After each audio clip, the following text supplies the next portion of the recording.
Iran has launched revenge attacks with full force. 19 waves of strikes have been carried out, and now the power to decide a ceasefire is no longer in Trump's hands, but in Tehran's. From 10:00 p.m. on March 4th to 4 a.m. on March 5th, local time in less than 6 hours, Iran's Islamic Revolutionary Guard Corps launched the 18th and 19th waves of attacks under the operation, codenamed True Promise 4.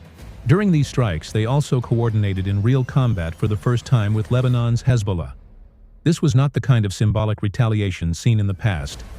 These were two newly planned, clearly targeted destructive strikes. They also demonstrated Iran's system-level warfare capabilities in full. At 10:42 p.m. on March 4th, Iran launched the 18th wave of the True Promise Forward operation. This attack involved a dual-front strategy focused on key U.S. military command nodes in the Middle East and two critical Israeli targets: the Israeli Ministry of Defense building and Ben Gurion Airport, both crucial military, political, and transportation hubs. How was the strike carried out? First, the Revolutionary Guard's electronic warfare units activated full-spectrum interference.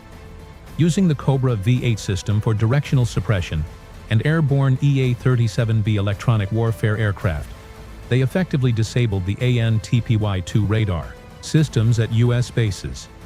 The detection range of early warning air defense radars dropped from 1,000 kilometers to just 50 kilometers, instantly blinding both sides' defensive awareness systems.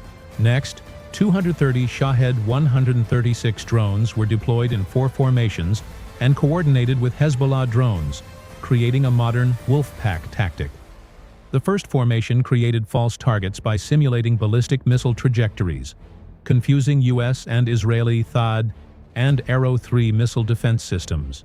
The second formation targeted ammunition depots at U.S. bases and fuel storage facilities at Israeli airports, creating chaos and massive fires. The third formation suppressed U.S. and Israeli air defense missile launchers, preventing proper deployment of anti-missile systems. The fourth formation carried out the precision strikes, targeting the power supply of the Israeli Ministry of Defense Command Center and communications hubs of U.S. command nodes. These drones flew at an ultra-low altitude of 5 meters above ground and sea level, reducing the interception success rate of Patriot 3 systems to less than 10%, while the THAAD system repeatedly misidentified targets. The air defense networks that the United States and Israel were proud of became nearly useless in the face of Iran's drone swarms. After the drones disrupted enemy formations, the real heavy weapons entered the battlefield. Several Fatah-2 hypersonic missiles combined with Hadid-110 ballistic missiles descended from the sky. The former traveled at 15 Mach using irregular skip-glide trajectories, while the latter penetrated defenses with precision. They pierced through 2 layers of reinforced concrete at Israel's Ministry of Defense building, destroying the central command servers. The operations command room of a U.S. command node was also precisely hit, completely paralyzing the data transmission system. Immediately afterward, multiple missiles struck the Ben Gurion Airport tarmac and fuel depots, igniting massive aviation fuel fires and shutting down the airport's entire takeoff and landing capability. 3 THAAD and Patriot missile defense systems at U.S. bases were also destroyed by multiple warhead strikes, paralyzing the layered missile defense network. Several Shahed 129 reconnaissance strike drones then approached to conduct close reconnaissance and transmit real-time footage of the strikes. The images confirmed that 15 key targets, including U.S. command nodes, Israel's Ministry of Defense, and the airport, were completely destroyed. Power, communications, and fuel supply systems were fully paralyzed. Electronic warfare units continued interference for 45 minutes, covering the safe withdrawal of all strike units and Hezbollah coordination forces. At 12:15 a.m. on March 5th, the Revolutionary Guard's Public Relations Department released the 18th official statement, announcing the results of the joint strike. The core U.S. command node in the Middle East had been completely disabled, while Israel's military and transportation centers had turned into ruins. Just 1 hour and 45 minutes later, at 2:42 a.m. on March 5th, Iran launched the 19th wave of the True Promise IFOR operation. This attack focused on 2 main targets: a U.S. naval task force in the Indian Ocean, 650 kilometers from Iran's coast. The outer defensive facilities of Israel's Negev nuclear center. The same tactical script was used but with a longer strike radius.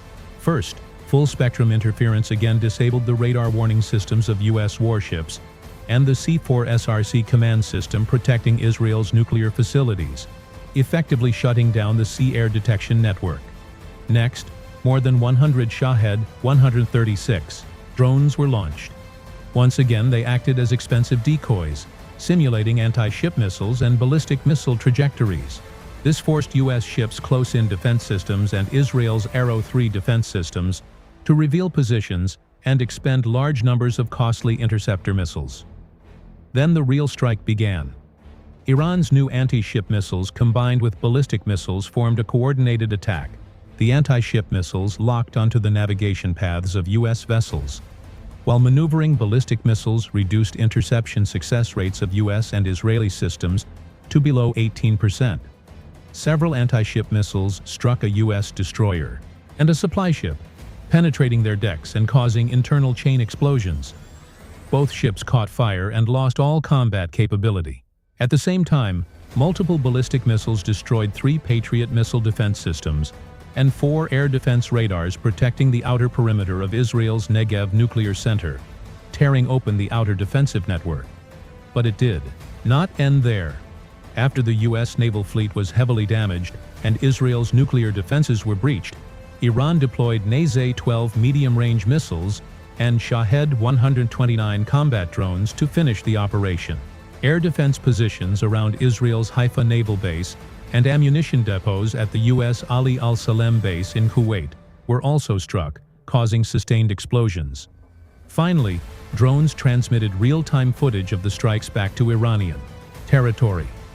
At 4 a.m. on March 5th, the Revolutionary Guard issued its 19th statement, announcing the successful completion of the 18th and 19th waves of attacks.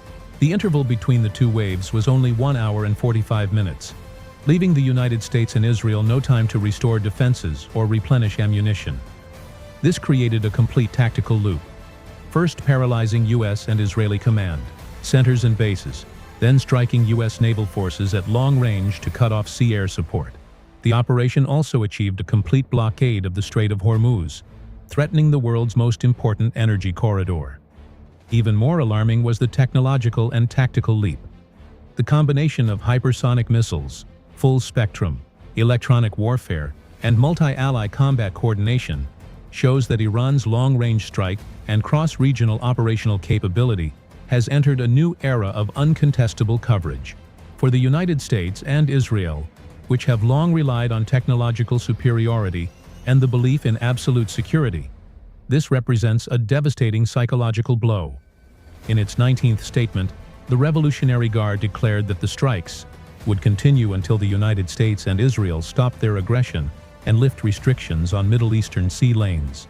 This means Iran is attempting to force the United States and Israel to accept a new Middle East order through continuous strategic strikes. At the center of this order would be full respect for Iran's sovereignty and security interests, as well as the defense of the independent rights of Middle Eastern nations. In the past, the United States decided who to attack and when the war would end. But now the rules have changed. The hand that decides the ceasefire is no longer in Washington. It is in Tehran.